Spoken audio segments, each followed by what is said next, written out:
اگلا سوال ہماری ایک اسلامی بہن کی طرف سے جو انتہائی دردناک ہے. جی. اسلام دین فطرت ہے اور ہم مسلمانوں کو عدل و مساوات کا حکم دیتا ہے، لیکن ہمارے معاشرے میں ہندوانہ اثرات آج تک موجود ہیں. ایک طرف تو مظلوم بیوی کو ہمیشہ خاوند اور اس کے خاندان والوں کی جانب سے ملنے والے ظلم و ستم پر صبر کی تلقین کی جاتی ہے، جبکہ دوسری طرف مردوں کو کھلی چھٹی ہے کہ وہ اپنی بیوی کو مار پیٹ بھی سکتا ہے. اگر وہ مظلوم بیوی کو گلہ شکوہ کرے تو اس بیچاری کو خاوند کے فضائل اور حقوق گنوائے جاتے ہیں. بالکل صحیح کہا. اس کے برعکس خاوندوں کو سمجھانے یا صبر کی تلقین کرنے کا کوئی بندوبست موجود ہی نہیں ہے. ٹھیک. علی بھائی سے پوچھ کر بتائیں کہ ایسے خوفناک ماحول میں ایک مظلوم عورت اپنے خاوند سے اپنا جائز حق کیوں کر لے سکتی ہے؟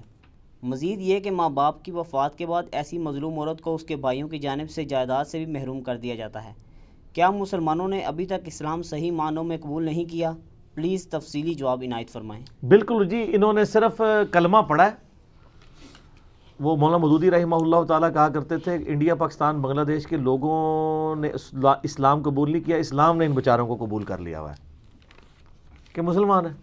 اگر انہوں نے اسلام قبول کیا ہوتا تو اللہ اور اس کے رسول کو بھی مان رہے ہوتے اور اللہ اور اس کے رسول کی بھی مان رہے ہوتے عز و جل و صلی اللہ علیہ وسلم. پھر ان کو پتہ ہوتا کہ ہیومن ڈگنیٹی کس چیز کا نام ہے. اور میں بالکل وثوق سے کہتا ہوں کہ ہمارے سب کانٹیننٹ کے معاشرے میں عورت مظلوم ہے، بہت مظلوم ہے. یہ بالکل ٹھیک انہوں نے کہا ہے کہ عورتوں کو تو فضائل سنائے جاتے ہیں کہ جناب خاوند کا یہ حق، خاوند کا یہ حق، اور خاوند مارتا رہے. اس کو کوئی نہیں سمجھاتا کہ یار تجھے بھی تیری بیوی کے بارے میں پوچھا جائے گا. As far as human dignity is concerned, مرد و عورت اسلام میں برابر ہے. ہیومن ڈگنیٹی میں، انسانیت کی جو عظمت ہے، اس میں مرد و عورت میں کوئی فرق نہیں ہے. اور اللہ تعالیٰ نے اس چیز کو قرآن حکیم میں بڑا کیٹاگوریکل مینشن کیا ہے اس مرد و عورت کے فرق کے ساتھ. یہ جو آپ کے وہ نکاح کے خطبے میں بھی آیت پڑھی جاتی ہے، سورہ النساء کی پہلی آیت ہے. سورہ النساء کتنی بڑی سورت اور ساری عورتوں کے حقوق کے اوپر. اعوذ باللہ من الشیطان الرجیم، بسم اللہ الرحمن الرحیم. یا ایہا الناس، اے لوگو، اتقوا ربکم الذی خلقکم من نفس واحدہ، اس رب کا تقوی اختیار کرو، اس سے ڈر جاؤ جس نے تمہیں ایک جان سے پیدا کیا تھا. وخلق منہا زوجہا، اور اسی ایک جان سے اس کی بیوی بھی بنائی تھی، یعنی حضرت آدم علیہ السلام کی پسلی سے اماں حوا پیدا ہوئی، یعنی اوریجن تو ایک ہے. وبث منہما رجالا کثیرا ونساء، اور پھر اس میاں بیوی سے کثیر تعداد میں مرد و عورت زمین میں پھیلا دیے.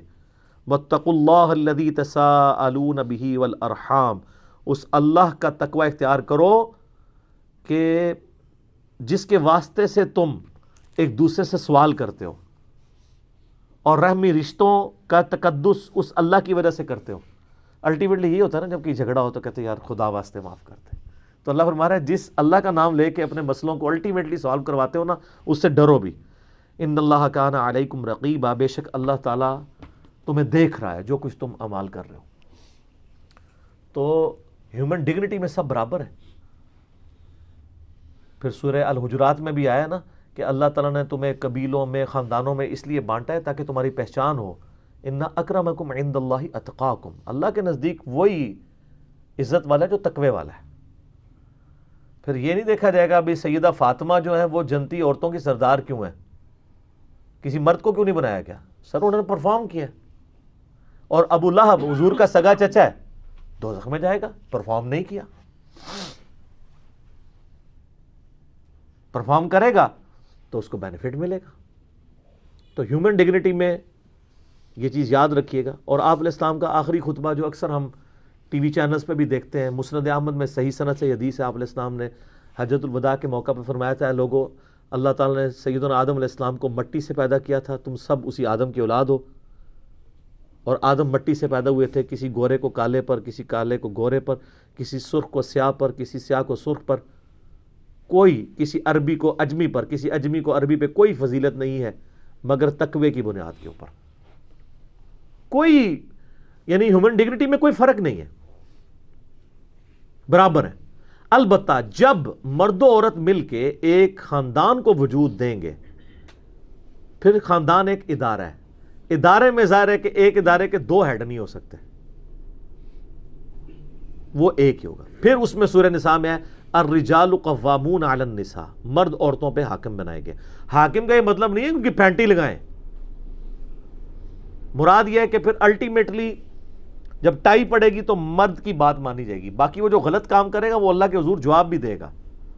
ظاہر ہے پھر اس طرح معاشرے کا نظام نہیں چل سکتا نا جب دو ہوں. کسی بھی آرگنائزیشن کا بھی ایک ہی ہیڈ ہو سکتا ہے، نیچے آپ جتنے مرضی لگا لیں اوپر تو ایک ہی ہوگا نا، یہ نظام چل نہیں سکتا. تو اس کی وجہ سے شاید بعض مردوں کے دماغ کے اندر یہ خمار آ گیا کہ جی وہ عورتوں کی پھینٹی لگانا شروع کر دیں گے. سورہ نساء میں یہ آتا ہے کہ اگر تمہیں اپنی عورتوں کی کچھ باتیں ناپسند ہیں تو ان میں کئی پسندیدہ عادتیں بھی تو ہوں گی. یعنی اتنی سختی کے ساتھ اسلام میں اس چیز کی ترغیب دلائی گی کہ آپ نے عورتوں کی رسپیکٹ کرنی ہے. اور دیکھیں اللہ نے کیسا بندوبست کیا ہے. عورت جب چھوٹی ہوتی ہے تو باپ کی شفقت میں، جوان ہوتی ہے تو خاوند کی محبت میں، اور بڑھاپے کو پہنچتی ہے تو اولاد نے اس کی رسپیکٹ کرنی ہے. بخاری میں حدیث ہے، نبی علیہ السلام سے ایک شخص نے آ کے پوچھا مجھ پہ سب سے زیادہ حق میرا کس کا ہے؟ حسن سلوک کے اعتبار سے سب سے زیادہ میرا حقدار کون حق رکھتا ہے مجھ پہ مخلوقات میں سے؟ تو نبی علیہ السلام نے فرمایا تیری ماں. اس نے پھر پوچھا، فرمایا تیری ماں. پھر پوچھا، فرمایا تیری ماں. چوتھی دفعہ فرمایا تیرا باپ. باپ کا چوتھا نمبر ہے، پہلے 3 کے 3 نمبر ماں کے ہیں. اب یہاں پہ عورتیں اوپر ہیں. حتیٰ کہ سنن نسائی میں حدیث ہے جنت تیری ماں کے قدموں کے پاس ہے. یعنی یہ فزیکلی پاس نہیں، مراد یہ کہ ماں کی خدمت کر کے تم جنت کما سکتے ہو. لیکن یہاں پہ چونکہ ایک ایشو عورت کے اعتبار سے ڈسکس ہو رہا ہے کہ اس کے خامند نے اس کو رسپیکٹ دینی ہے. تو اس میں ظاہر ہے کہ جب دین کی تعلیم نہیں ہوگی تو عورتوں کا استحصال اسی طریقے سے ہوگا. اور پھر یہ جو آپ آج کل NGOs کے اوپر غصہ کھاتے ہیں کہ وہ ہماری عورتوں کو دلیر کر رہے ہیں مردوں کے اوپر، تو سر مردوں نے کون سے عورتوں کو بیسک ہیومن رائٹس دیے ہیں کہ ان کی عورتیں ان پہ دلیر نہ ہوں؟ آپ خود ایڈ فیول ٹو فائر کر رہے ہیں. آپ کیوں نہیں عورتوں کو حقوق دے رہے؟ کیوں جدادیں ان کی دباتے ہیں؟ وہ کہتے ہیں جی بہن نے معاف کر دیا ہے. نہ، بہنوں سے بھی پوچھیں، وہ کہتے ہیں یا تو ہم بھائی رکھ لیں یا جداد رکھ لیں. کسی حد تک ٹھیک ہے. آج اگر کوئی شخص اپنی بیوی کو چھوڑتا ہے وہ عورت کہاں جائے گی؟ میکے. اگر ماں باپ فوت ہو گئے تو بھائیوں کے پاس جائے گی نا. تو عورت پوری زندگی انسیکیور گزارتی ہے کہ کسی بھی خاوند کا دماغ پھرتے کو ٹائم لگتا ہے. پھر پاکستانی خاوند تو اس نے پیچھے بھی اپنا رکھا ہوتا ہے کہ اس نے مجھے چھوڑ دیا تو میں کہاں جاؤں گی. تو وہ پھر اگر اس کو سیکیورٹی ہو کہ وہ پیچھے بھی میرے بھائی مسلمان ہیں، اگر میں نے جداد لی اپنا حق تو وہ یعنی میرے لیے فرعون نہیں بنیں گے اور کہیں گے اس کا حق تھا، تو وہ بے فکر ہو کے لے گی حق. اور یہ جو کہتے ہیں نا معاف کر دیا، میں ان کو کہتا ہوں پہلے جداد کی تقسیم کریں، ان کے ہاتھ میں ان کا حصہ دیں، پھر میں دیکھتا ہوں کون سی بہن معاف کرتی ہے. اس بہن کی اولاد ہی کہے گی کہ اماں جی کیا ہویا جے حق کہہ رکھو، تسی نہیں رکھنا سانو دیو، پرا نو کیوں دے رہی ہو. وہ ویسے ہی وہ معاف نہیں ہوتا. وہ جسے کہتے ہیں نا کہ انگور کھٹے ہیں. عورتیں بیچاری اپنی عزت بچا رہی ہوتی ہیں کہ ٹھیک ہے نہیں، اگر مانگ لیا تو بھائی پوری زندگی کے لیے ناراض ہو جائیں گے، جان ہی چھڑا لو. اور حالانکہ یہ وراثت کے قوانین وہ ہیں جو اللہ نے حدیثوں میں نہیں چھوڑے، قرآن میں ہے. سورہ نساء کا دوسرا سورہ نساء بھی پڑھ لو سر. اے مردوں میں ریکویسٹ کروں گا، عورتوں کے لیے بھی ہے، مرد بھی پڑھیں. شروع میں اللہ نے وراثت کے قوانین بیان کیے ہیں، عورتوں کا حق رکھا ہے اور کہا یہ اللہ کی حدیں، آپ نے اس کو پھلانگنا نہیں ہے. لیکن نہیں دیتے، کوئی حصہ نہیں ملتا. اور بعض ایسے بیوقوف ہیں وہ کہتے ہیں نہیں ہم نے جہیز دے دیا تھا نا تو وراثت ہوگی. وہ وراثت نہیں ہے، وہ ہبہ ہے. وراثت تو الگ چیز ہے، وہ تو مرنے کے بعد تقسیم ہوگی. اسلام میں میاں بیوی وہ بنیادی اکائی ہیں جو مل کے خاندان کی تکمیل کرتے ہیں. اسی لیے آپ دیکھیں سورہ البقرہ میں، سورہ نساء میں، سورہ المائدہ میں میاں بیوی کو ڈسکس کیا گیا، ان کے حقوق کی بات ہوئی ہے، ڈیٹیلڈ چیزیں ڈسکس ہوئی ہیں، طلاق کے، نکاح کے مسائل. کیوں؟ بیسک جو یونٹ ہے نا اسلام میں وہ میاں بیوی ہے، ماں باپ نہیں ہے، بہن بھائی نہیں ہے، کیونکہ اسی سے معاشرہ آگے چلے گا. حتیٰ کہ مسلم شریف میں ایک حدیث ہے، نبی علیہ السلام فرمایا کہ شیطان کا تخت پانیوں پہ لگا ہوا ہے. شام کے وقت سارے اس کے جو چیلے ہیں نا وہ آ کے اس کو خبر دیتے ہیں آج ہم نے فلاں شخص سے فلاں گناہ کرایا، فلاں سے فلاں، فلاں سے فلاں. ایک وہ اتنا امپریس نہیں ہوتا، ایک آ کے کہتا ہے آج میں نے میاں بیوی میں جدائی کروا دی. اس کو وہ جفی ڈال کے ملتا ہے کہ تو نے اصل کام کیا ہے. ہاں شیطان کو بھی یہ بات پتہ ہے کہ میاں بیوی الگ ہو گئے تو اولاد تو گئی.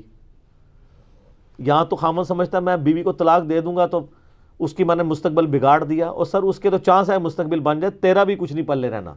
اگلے رشتے کے لیے جو آئیں گے وہ کہیں گے پہلی کیوں گئی سیا. یہ کسی خامن کے دماغ میں فطور ہے نا, وہ نکال دے کہ وہ عورت کو ذلیل کر دے گا. ذلیل وہ خود بھی ہوتا ہے, اور عموماً میں نے دیکھا کئی عورتیں ہیں جن کو اللہ تعالیٰ ان سے اچھے خامن دے دیتا ہے, ان کی جناب وہ کہتے ہیں کبے لت پہ ہوتا کب بھی نکل گیا, ان کے ساتھ تو بڑی نیکی ہو جاتی ہے. تو یہ شیطان نے تخت لگایا ہوا پانیوں کے اوپر, اور وہاں یہ فیڈ بیک لے رہا ہوتا ہے, جس کے بارے میں نے کہا ہو سکتا ہے برمودا ٹرائنگل پہ ہی وہ تخت لگا ہوا ہو شیطان کا, عین ممکن ہے. تو نبی علیہ السلام نے میاں بیوی کے تعلق کے اعتبار سے بہت اسٹرکٹلی, بخاری مسلم میں ایک حدیث ہے, آپ علیہ السلام فرمایا عورت جو ہے نا وہ مرد کی ٹیڑھی پسلی سے پیدا ہوئی ہوئی ہے, اس کو سیدھا کرنے کی کوشش نہ کرو, اس سے نفع اٹھاؤ, کمپرومائز کرو. اگر سیدھا کرو گے تو توڑ بیٹھو گے, اور اس کو توڑنا اصل میں اس کو طلاق دینا ہے, کہیں توڑ نہ بیٹھنا. صحیح مسلم میں حدیث ہے, نبی علیہ السلام فرمایا کسی مرد کے لیے جائز نہیں ہے کہ وہ اپنی بیوی سے بغض رکھے. اللہ سے ڈرو. یہاں بغض رکھ لیتے ہیں نا, اگر تم اس میں الفاظ ہیں, اگر تمہیں اس کی کچھ عادتیں ناپسند ہیں تو دیکھو اس میں کئی خوبیاں بھی تو موجود ہوں گی, ان کو یاد کر لو. جہاں پہ وہ کہتے ہیں نہیں.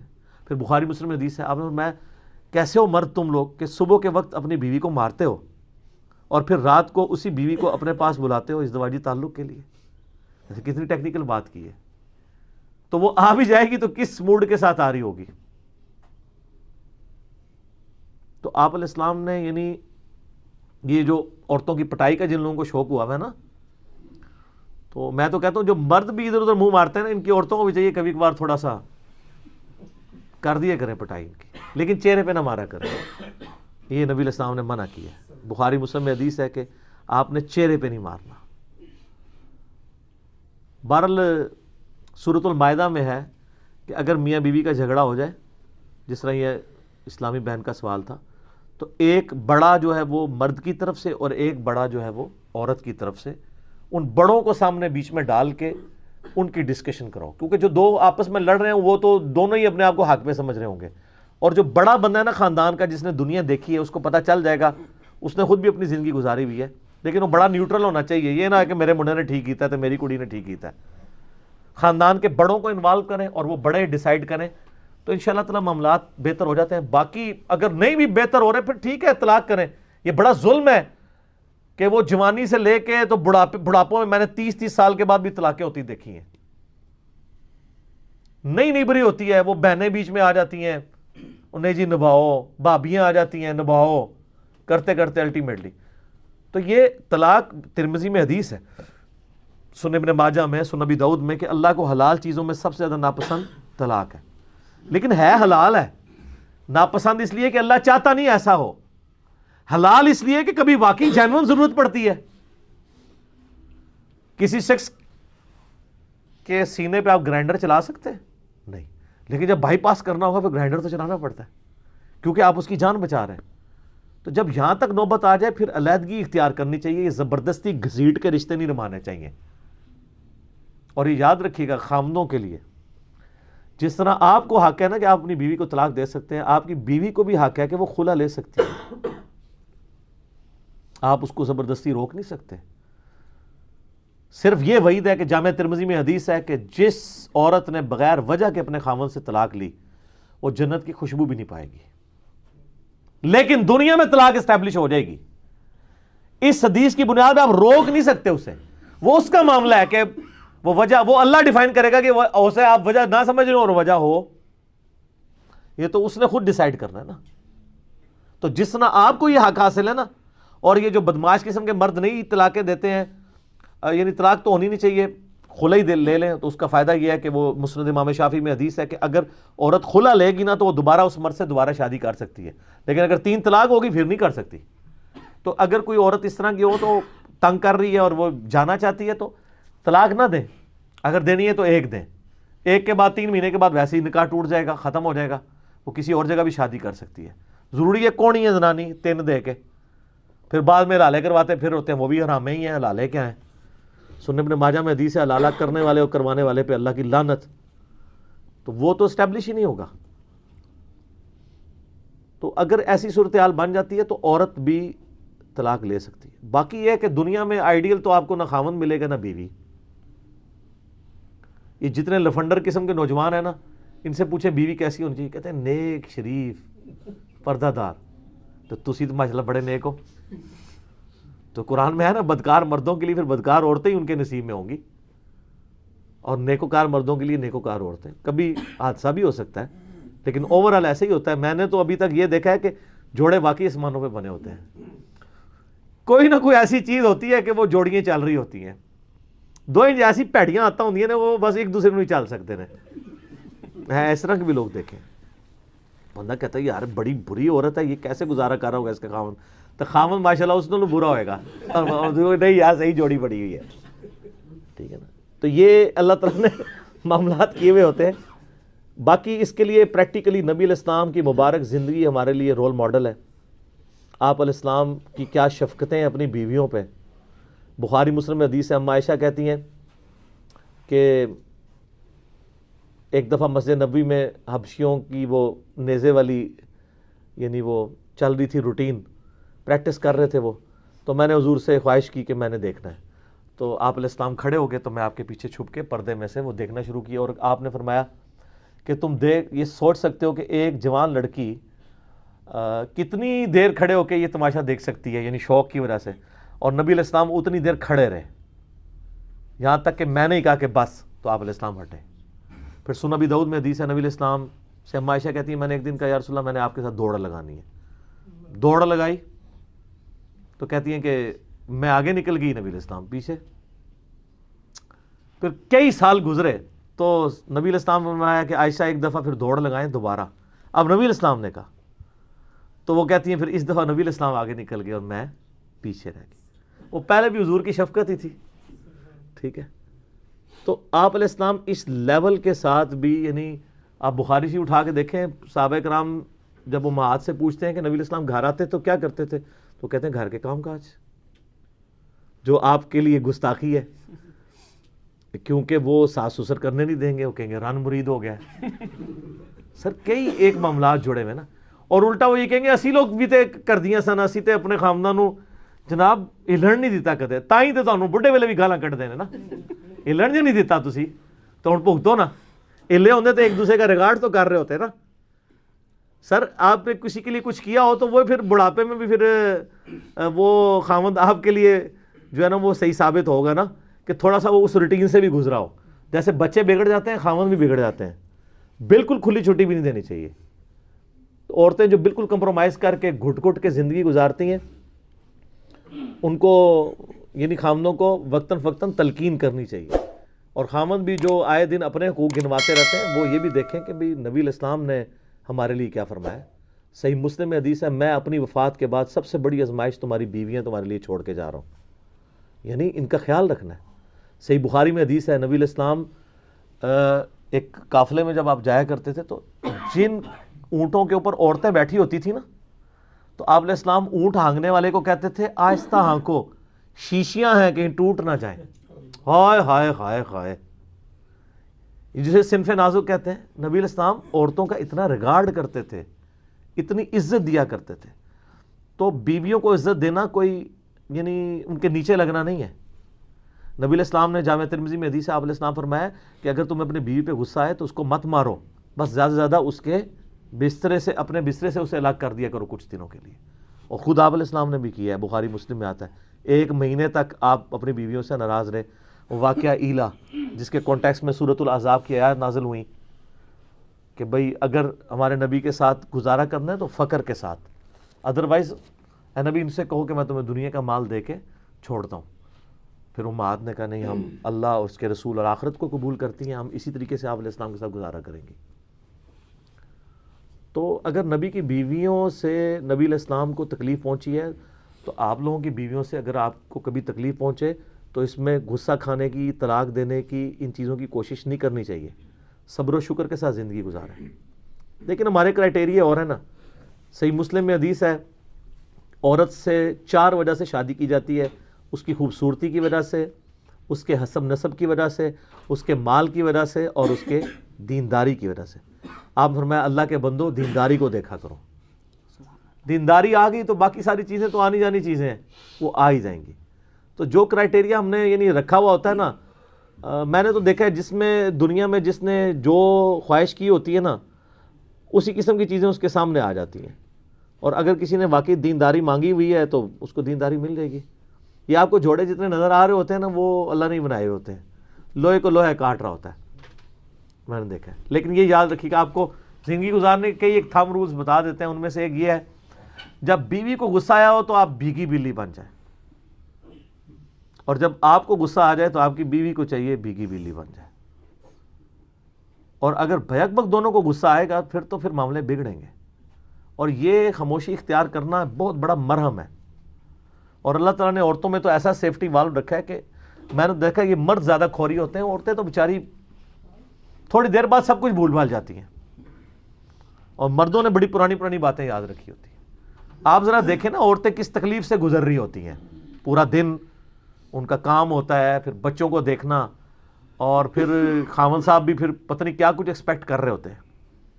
کیا فرق پڑتا ہے اگر کوئی اپنے کپڑے استری کر لیتا ہے، بچوں کے کپڑے استری کر دیتا ہے، اپنی جوتیاں پالش کر لیتا ہے، اسے کوئی فرق پڑتا ہے؟ اپنے کھانے والی پلیٹ خود دھو لیتا ہے، اسے کوئی فرق پڑتا ہے؟ وہ نیچے لگ جائے گا۔ تو اسلام نے جو معذرت کے ساتھ عورتوں کو حقوق دیے تھے وہ واقعی نہیں ملے۔ تو ہماری تو گردن شرم سے جھک جاتی ہے جب اس طرح کے ہمیں سوالات آتے ہیں نا، ہم کہتے ہیں یار واقعی عورتیں اوورال اسلام آنے کے باوجود اس معاشرے میں مظلوم ہیں، حقیقت بات ہے۔ اوورال آپ دیکھیں کوئی اکا دکا آپ کو کیس مل جائیں گے، کسی عورت نے خاوند کو پکا کے کھا لیا کوکر میں، وہ سر وہ آئے دن کبھی کسی خاوند کے منہ پہ بھی تیزاب پھینکا ہے کسی نے؟ یہ آئے دن تیزاب کے واقعات عورتوں کے لیے آتے ہیں نا۔ کبھی کسی خاوند کے اوپر بھی چولہا پھٹا ہے، عورتوں کے لیے پھٹ رہے ہوتے ہیں نا۔ زیادہ تر عورتیں مظلوم ہیں اس معاشرے کے اندر سٹل۔ لیکن میں ایک کریڈٹ دوں گا دنیاوی تعلیم کو، کہ جو دنیاوی طور پہ پڑھے لکھے لوگ ہیں نا، ان کا ایٹیچیوڈ اپنی بیویوں کے ساتھ بنسبت ان پڑھ جاہل گنوار قسم کے لوگوں کی نسبت، ایون وہ دیندار بھی کیوں نہ ہو، بہتر ہے۔ کئی لوگ باہر دیکھیں ان کی خوش اخلاقی مشہور ہے، اور اندر کتے سے زیادہ ان کا برا حال ہوتا ہے۔ کتا تو پھر بھی تھوڑی دیر خاموش ہو جاتا ہے، لیکن وہ اپنے، اور سر یاد رکھیے گا جامعہ ترمذی میں حدیث ہے تم میں سب سے بہتر وہ ہے جو اپنے گھر والوں کے لیے، بیوی بچوں کے لیے بہتر ہو۔ باہر کی خوش اخلاقی کو چاٹنا ہے؟ اگر آپ کے بیوی بچے آپ کے شر سے ڈرتے ہیں کہ آپ گھر میں انٹر ہو تو سانپ سونگ جائے ان کو، تو آپ تو سمجھتے ہیں یہ روب ہے۔ اس کا الٹیمیٹ رزلٹ یہ ہونا ہے کہ جب بچے جوان ہونے ہیں عورت مضبوط ہو جائے گی اور خامن جو ہے وہ کمزور ہو جائے گا۔ ہمیشہ تو یہ روب قائم نہیں رہنا۔ روب اپنے اخلاقیات کی وجہ سے ہوتا ہے۔ فرینکنس ہونی چاہیے اولاد میں اور ماں باپ کے اندر۔ روب نہیں ہونا چاہیے کہ وہ آپ سے کوئی چیز ڈسکس بھی نہ کریں۔ میں نے تو اللہ کے فضل سے جس حد تک کوشش کرتا ہوں، کوئی نقصان ہوتا ہے میرے بچے فوراً مجھے، جس طرح ہم لوگ بچپن میں اپنے ماں باپ سے ہوئے ہوئے نقصانات چھپایا کرتے تھے، ہمارے بچے نقصان ہوتا ہے جیسے ہی میں گھر میں انٹر ہوتا ہوں، وہ بابا وہ گھڑی کا شیشہ ٹوٹ گیا، خود بتا دیتے ہیں۔ کیوں؟ ان کو پتہ ہے مارنا کوئی نہیں ہے، تھوڑا سا ڈانٹنا ہے اور اس کے بعد آندہ احتیاط کرنی ہے، کیونکہ شیشہ آپ کے مارنے سے واپس کوئی نہیں آنا۔ ہمارے اسلام آباد میں ایک واقعہ ہوا، ایک بندے نے نئی گاڑی نکلوائی، یہ بالکل اوریجنل واقعہ ہے، گاڑی نہیں نکلوائی تو اس کے چھوٹے سے بچے نے نا، بچہ ہوتا ہے 8-10 سال کا بچہ تھا، اس نے نا اس کے اوپر ایک چابی پھیر دی یوں کر کے نا، تو وہ اس پہ نشان لگ گیا۔ تو چابی نے کیا نشان لگایا؟ وہ ڈینٹنگ پینٹنگ والے کے پاس جائیں گے، کیا ہوگا؟ گاڑی ایکسیڈنٹ میں بھی ضائع ہو سکتی ہے، ویسے بھی نامعلوم پتھر بھی آ کے لگ سکتا ہے، کچھ بھی ہو سکتا ہے، ایکسیڈنٹ بھی ہو سکتا ہے۔ اس کو اتنا غصہ ہے کہ ابھی تو لا کے رکھی ہے میں نے، اس نے غصے سے اپنے بچے کو دھکا دیا تو وہ بچہ شولڈر کے بال گرا، جا کے سیڑھی پہ اس کا شولڈر لگا، اس کو انٹرنل ایسا زخم ہوا، اس میں پیپ پڑ گئی، الٹیمیٹلی اس کا بازو یہاں سے کٹ گیا۔ تو چٹ لے اپنی گڈی نو پوری زندگی بہ کے، تو 1,00,000 گڈیاں دے کے بھی وہ بازو نہیں دوبارہ لے کے آ سکتا۔ اب وہ پوری زندگی اپنے اس بچے کا سامنا کر سکتا ہے؟ تو وہ بچہ کہتا تھا کہ بابا آپ کی گاڑی تو واپس آ جائے گی، میرا بازو کون دے گا مجھے؟ سر اچھا یہ 80-20 ایک رول بھی ہے، آپ کو پتا ہے گوروں نے بنایا کہ 80% مصیبتیں آپ خود لے کے آتے ہیں، شریعت کی طرف سے صرف 20 آتی ہیں، اللہ کی طرف سے 20 آتی ہیں. بالکل ایسا ہی ہوتا ہے. آپ دیکھیں مثلا میں آپ کو بتاتا ہوں، کوئی بندہ دفتر میں لیٹ ہوا ہے، اب لیٹ ہوا ہے، اس کی وجہ سے روٹ ڈرائیونگ کرتا ہے، ٹھوک دیتا ہے راستے میں کسی کو بندہ مار جاتا ہے، تو پھر وہ کہے گا یار آج میں چھٹی بھی کر لیتا، خیر تھا بندہ نہ میرے سے مرتا، میں تو پوری زندگی تاریخیں بھگتوں گا. لاکھوں روپے دے کے جان چھوٹتی ہے کورٹ سے. تو وہ مصیبت تو 20% بھی نہیں تھی، 80% نے خود کما لی. جس طرح اس بندے نے بھی، وہ ڈینٹنگ پینٹنگ والے نے 2000-3000 لے لینا تھا، یہ شولڈر تو کروڑوں اربوں روپے کا بھی نہیں لگ سکتا، تو بازو ہی کٹ گئی.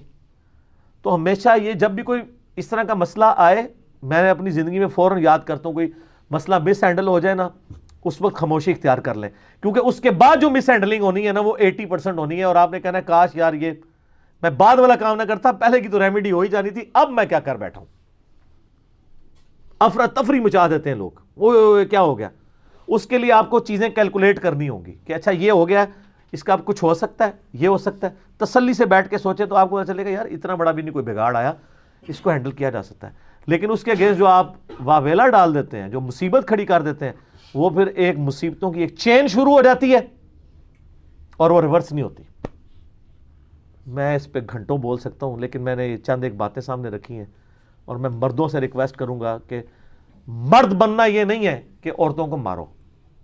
آدم کے بچے بنو، آدمیت لے کے آؤ، اپنے اندر انسانیت لے کر آؤ، بیویوں کی عزت کرو. اور آخر میں ایک میں آپ کو حدیث بتاتا ہوں، صحیح مسلم میں حدیث ہے، نبی علیہ السلام نے فرمایا یہ دنیا برتنے کی جگہ ہے اور سب سے بہترین متاع نیک بیوی ہے.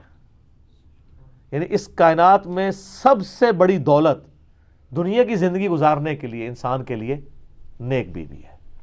تو اب یہ نہ ہو کہ آپ خود تو بدکار ہیں اور آپ سمجھتے ہیں کہ میری بیوی مجھ سے زیادہ نیک ہو. جس طرح کے آپ ہیں اسی قسم کی آپ کو بیوی ملی ہیں، اللہ کا شکر ادا کریں، زیادہ تر کو بہتر ملی. یہ زیادہ جو یہ دماغ خراب ہے نا مردوں کے، میں نے دیکھا ہے. عورتیں بہت کم برائی میں انوالو ہوتی ہیں. عورتیں تو عموماً ان کی جو تربیت ہوئی بھی ہوتی ہے نا، وہ بیچاری شادی کے بعد خاوند کو ہی سب کچھ سمجھ رہی ہوتی ہیں. یہ کوئی 2-4 کیسز جو میڈیا میں رپورٹ ہوتے ہیں، یہ کروڑوں میں سے 2-3 ہیں. یہ پورے معاشرے کی عکاسی نہیں کرتے، لیکن مردوں میں اکثریت ہیں جو اس طرح کے برے کاموں میں انوالو ہوتے ہیں. تو وہ جب انوالو ہوتے ہیں پھر ان کی بیویاں بھی اگر ہو جائیں تو ان کو غصہ کھانے کی ضرورت نہیں ہے، وہ خود بھی تو یہی کچھ کر رہے ہوتے ہیں. تو اللہ کا شکر ادا کریں، اور جو گیون حقوق ہیں نا بیویوں کے وہ ان کو دیں.